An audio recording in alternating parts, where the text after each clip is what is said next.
content of this video is drawn from the sources listed on screen. The governing body of Jehovah's Witnesses claims that all the prophecies in the biblical book of Daniel have already been fulfilled, and that this is the guarantee that what remains will be fulfilled very soon.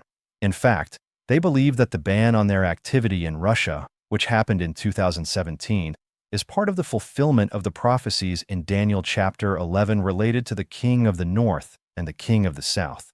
In this video, we'll take a deep, multi-angle look at Daniel chapter 11 and address two key questions. The first one, is it true that all of Daniel's prophecies have been fulfilled, or, as many biblical scholars believe, are they simply history disguised as prophecy? And the second question, is there solid evidence for thinking that these prophecies are being fulfilled today, with modern Jehovah's Witnesses at the center of that fulfillment? Stay with me until the end, because what you're about to watch is a video that required many hours of in-depth research from a wide range of sources. Are you ready? Before we get started, I want to make something clear. I deeply value my privacy. That's why the narrator's voice and image you're seeing were created with artificial intelligence. However, all the research, writing, and editing of this video were done by me, the creator. You can call me Nowachi. First of all, let me remind you that this channel is dedicated to fighting sectarian thinking. That's why we don't claim to possess absolute truth. Both believers and non-believers are welcome here. This video is a research effort where we'll try to be as objective as possible. And although I will, of course, express some opinions, I will leave ample room for you to draw your own conclusions. I am not here to tell you what you must think. As we said before, the first question we'll address is this. Have all the prophecies in Daniel really been fulfilled, or, as many biblical scholars argue, are they simply history disguised as prophecy?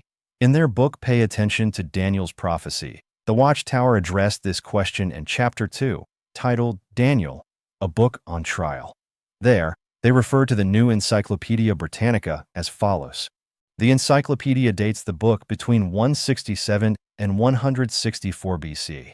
This same work asserts that the writer of the book of Daniel does not prophesy the future, but simply presents events that are past history to him as prophecies of future happenings.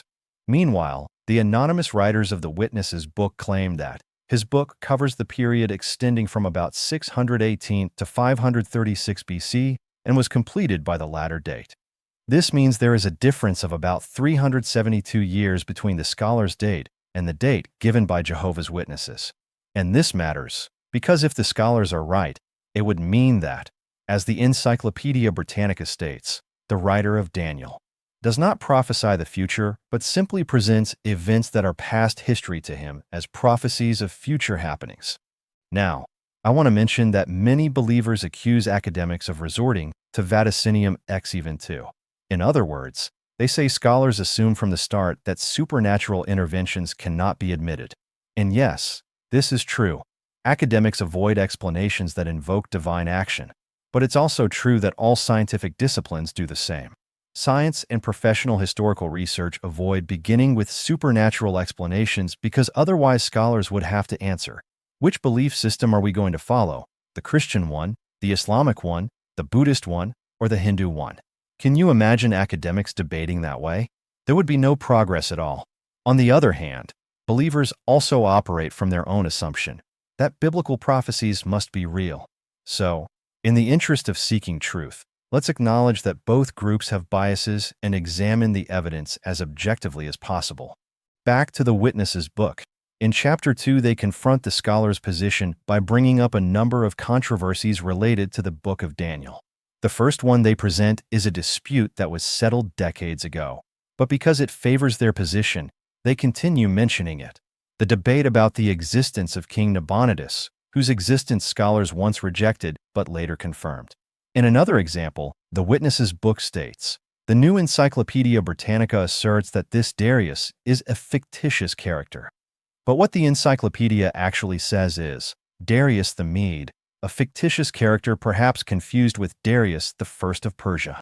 In other words, the Encyclopedia Britannica is not conclusive in claiming that Darius the Mede never existed. Then the book mentions other controversies, but, interestingly, They avoid discussing the main argument scholars use to date the writing of Daniel between 167 and 164 BC, the analysis of Daniel chapter 11. And knowing how the governing body operates, whenever they avoid the opponent's main argument, it's usually because that's where the core issue lies. So let's talk about what the governing body did not want to talk about. Let's analyze Daniel chapter 11 the way scholars do. And then, to be fair, we'll examine what Jehovah's Witnesses and other believing scholars say about it. Now we're getting to the interesting part, so pay close attention. If at any point I move too fast, I recommend pausing the video and reviewing the information, because everything will be shown on the screen. Daniel 11 verse 2 says, "Look, 3 more kings will stand up for Persia, and the 4th one will amass greater riches than all others. And when he becomes strong by means of his riches, he will rouse up everything against the kingdom of Greece." There is broad agreement among all sides in identifying this extremely wealthy 4th king, who mobilizes his forces against Greece, as Xerxes I, king of Persia. Daniel 11 verses 3 to 4. "And a mighty king will stand up and rule with extensive dominion and do as he pleases. But when he has stood up, his kingdom will be broken and divided toward the 4 winds of the heavens, but not to his descendants, and not like the dominion with which he ruled. For his kingdom will be uprooted and go to others besides these." Here too, there is consensus in identifying this mighty king with Alexander the Great. And indeed, his kingdom, or more precisely, his empire, did not pass on to his son. Instead, just as this passage says, it was divided toward the 4 winds of the heavens, that is, divided among 4 of his generals, Cassander, Lysimachus, Ptolemy I, and Seleucus I. Here you can see the map showing how Alexander's empire was divided. We will return to this map shortly. Now let's read Daniel 11 verse 5. "And the king of the south will become strong, that is, one of his princes, but one will prevail against him and will rule with extensive dominion, greater than that one's ruling power." Here again, there is no dispute among believers or non-believers in identifying the king of the south as Ptolemy I, whose kingdom was located south of Judea, the land of Daniel, and included Egypt. His counterpart, the one referred to in this verse simply as that other one, who will prevail and rule with great power, is later called the king of the north. He is identified as Seleucus I, and as we see on the map, his kingdom was established in Syria, north of Judea. After the death of these monarchs, the king of the south and the king of the north came to refer to their respective dynasties. Let's move to verse 6. "After some years they will make an alliance, and the daughter of the king of the south will come to the king of the north in order to make an equitable arrangement. But she will not retain the power of her arm, and he will not stand, nor his arm, and she will be given up, she and those bringing her in, and the one who caused her birth, and the one making her strong in those times." Here again, there is no controversy. All sides identify the daughter of the king of the south as Berenice, daughter of Ptolemy II, who married Antiochus II, thus sealing the alliance between the 2 kingdoms. However, in order to marry Berenice, Antiochus II divorced his wife Laodice. Years later, Laodice arranged the murder of Berenice and her son. In this way, the daughter of the king of the south was given up. Now verses 7 to 9. "And one from the sprout of her roots will stand up in his position, and he will come to the army and come against the fortress of the king of the north, and will take action against them and prevail. Also with their gods, with their metal images, with their desirable articles of silver and of gold, and with captives, he will come to Egypt. For some years he will stand off from the king of the north, who will come against the kingdom of the king of the south, but will go back to his own land." This sprout of her roots refers to Berenice's brother, Ptolemy III. He moved against the fortress of the king of the north when he invaded Syria in 246 BC and seized its capital, Antioch. Later, Ptolemy III invaded Susa, the ancient capital of Persia, sacked it, and carried off, in Daniel's words, their gods. This refers to the fact that he recovered the statues of the Egyptian gods that Cambyses II had taken to Persia 2 centuries earlier when he conquered Egypt. I am sure you have already noticed how, from a believer's point of view, Daniel's prophecies appear to be fulfilled in astonishing detail. But let's not get ahead of ourselves. Let's now read verse 10. As for his sons, they will prepare for war and assemble a vast, great army. He will certainly advance and sweep through like a flood. But he will go back, and he will wage war all the way to his fortress. This verse refers to the sons of Antiochus II and Lacy, Seleucus II and Seleucus III, who attempted to recover their territory but failed. Verses 11 and 12. And the king of the south will become bitter and will go out and fight with him, that is, with the king of the north, and he will muster a large crowd. But the crowd will be given into that one's hand, and the crowd will be carried away. His heart will become exalted, and he will cause tens of thousands to fall, but he will not make use of his strong position.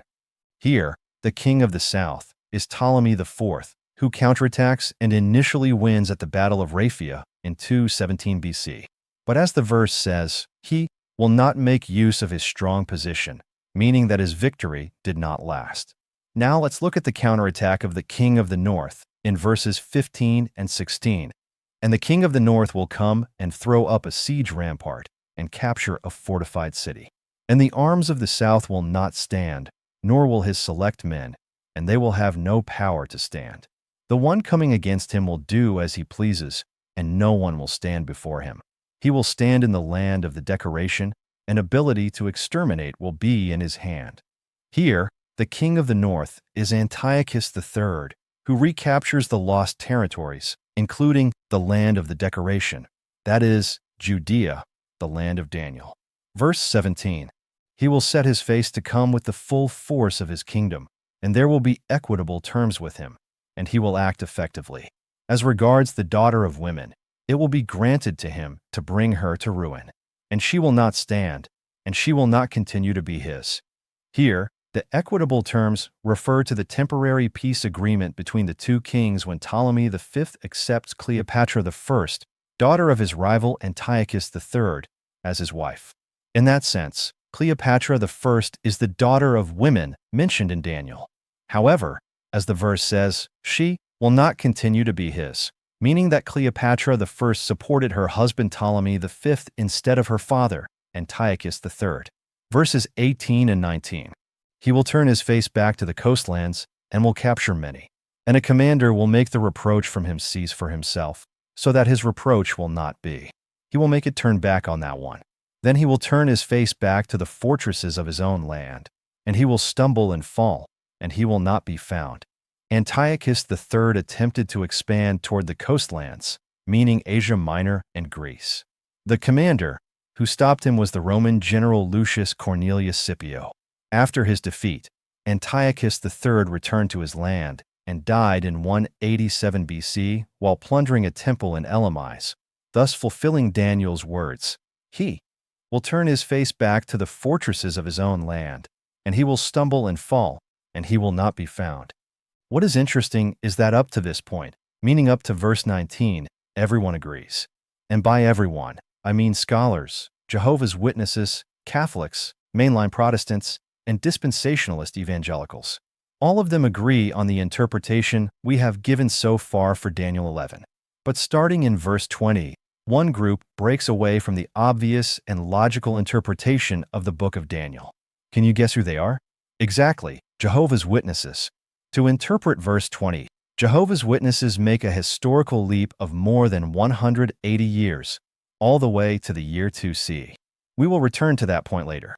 For now, I will simply say that this leap is unnecessary because, as we will see, the following verses clearly correspond to historical events immediately after where we left off, without requiring the 180-year jump made by Jehovah's Witnesses. Let's move on to verse 20. And there will stand up in his position one who causes an exactor to pass through the splendid kingdom, but in a few days he will be broken, though not in anger nor in warfare. In the biblical and historical context, an exactor is a tax collector. This verse is fulfilled when Seleucus IV, the son of Antiochus III, is pressured by Rome to pay tribute. To raise the funds, he sends Heliodorus to plunder the temple in Jerusalem. However, Seleucus IV is, in the words of the writer of Daniel, broken, though not in anger nor in warfare. History tells us that Seleucus IV was assassinated by this same Heliodorus. Verse 21. And there will stand up in his position a despised one, and they will not give him the majesty of the kingdom, and he will come in during a time of security and take hold of the kingdom by means of smoothness. This despised one, who takes hold of the kingdom by means of smoothness, is Antiochus IV Epiphanes, who through political intrigue bypassed Demetrius I, the legal heir. Verse 22. And the arms of the flood will be swept away on account of him, and they will be broken, as will be the leader of the covenant. In his early years of rule, all who opposed Antiochus IV were swept away, including the leader of the covenant, that is, the legitimate Jewish high priest, Onias III, who was deposed and murdered. Verses 29 and 30. At the time appointed he will return and come against the south. But this time will not be as it was before, for the ships of Kittim will come against him, and he will be humbled. He will go back and hurl denunciations against the holy covenant and act effectively. And he will go back and will give attention to those leaving the holy covenant. And arms will stand up, proceeding from him, and they will profane the sanctuary, the fortress, and remove the constant feature. And they will put in place the disgusting thing that causes desolation. Antiochus IV returns against the king of the south when he attempts to take Egypt. However, the ships of Kittim, that is, the Roman ships, force him to retreat. Rome wanted to maintain the balance of power in the region. Antiochus IV then turns back and hurls denunciations against the Holy Covenant, referring to the fact that he plundered the temple, likely to recover the funds lost during his failed invasion of Egypt. But according to the writer of Daniel, Antiochus IV was not satisfied with simply plundering the temple. As the verse continues, he profanes the sanctuary and puts in place the disgusting thing that causes desolation. Antiochus IV did this by erecting a statue of Olympian Zeus inside the temple of Yahweh and sacrificing pigs, animals unclean to the Jews, in his honor. It is very important to keep this in mind. Put yourself in the shoes, or in this case, the sandals, of a faithful Jew of that time, someone who has no idea that the Gospels will one day exist, since they were still more than 200 years away. How could Yahweh allow such a profanation of his temple? How long would the wicked continue to do as they pleased? Were these not clear signs of the end times?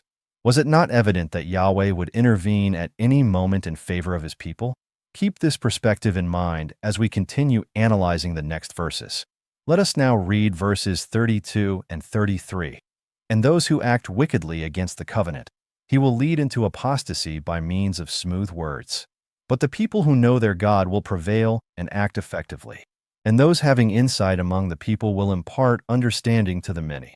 And they will be made to stumble by sword and by flame, by captivity and by plundering, for some days. It is evident that those led into apostasy were the Jews who aligned themselves with Antiochus IV in his profanation of the temple, while those having insight refers to individuals, like Daniel himself, who resist peacefully and place their hope in God's salvation. It is no coincidence that the early chapters of Daniel are filled with examples of faithful endurance in a foreign land.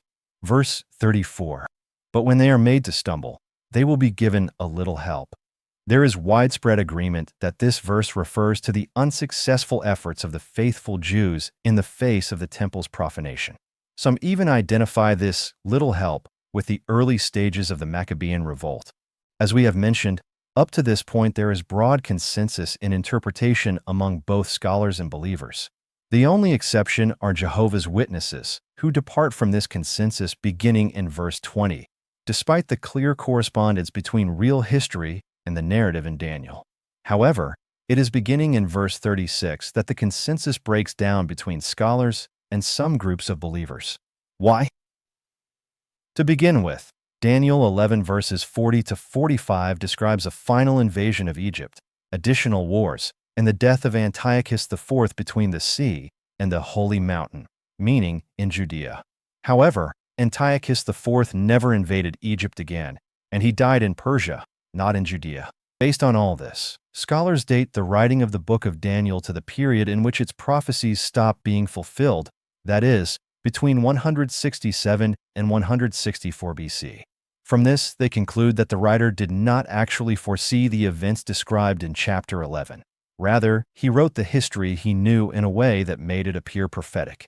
And since, beginning in chapter 12, the writer of Daniel describes a final battle in which Michael the prince defeats the forces of evil, it seems evident to scholars that the writer expected divine intervention as the solution to the terrible situation his people were facing. Now then, what is the position of the different groups of believers regarding all of this? It is interesting that the position of the Catholic Church, as well as that of most mainline Protestants, is to accept academic research as reliable. They do not base their faith on the idea that Scripture must contain infallible predictive prophecies.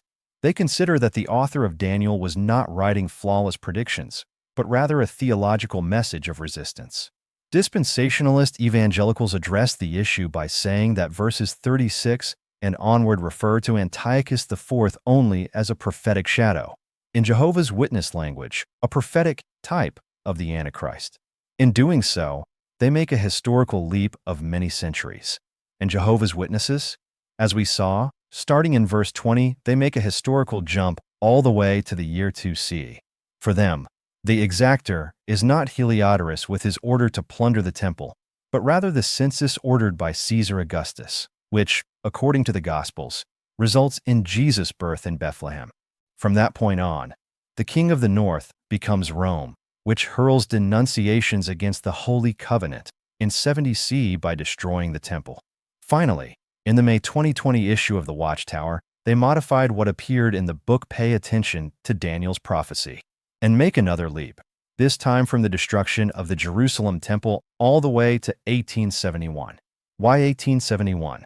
Because that is the year Charles Taze Russell and his followers formed their Bible study group.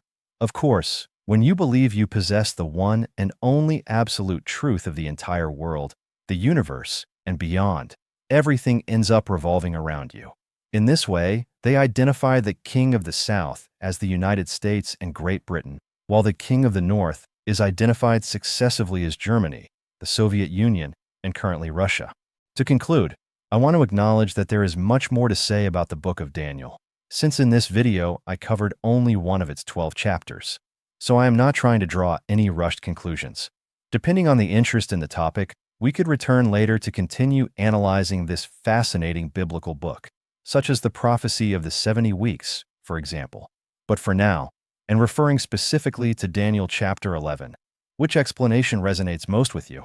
I encourage you to share your thoughts respectfully in the comments, because none of us has the absolute truth. Let me ask you something.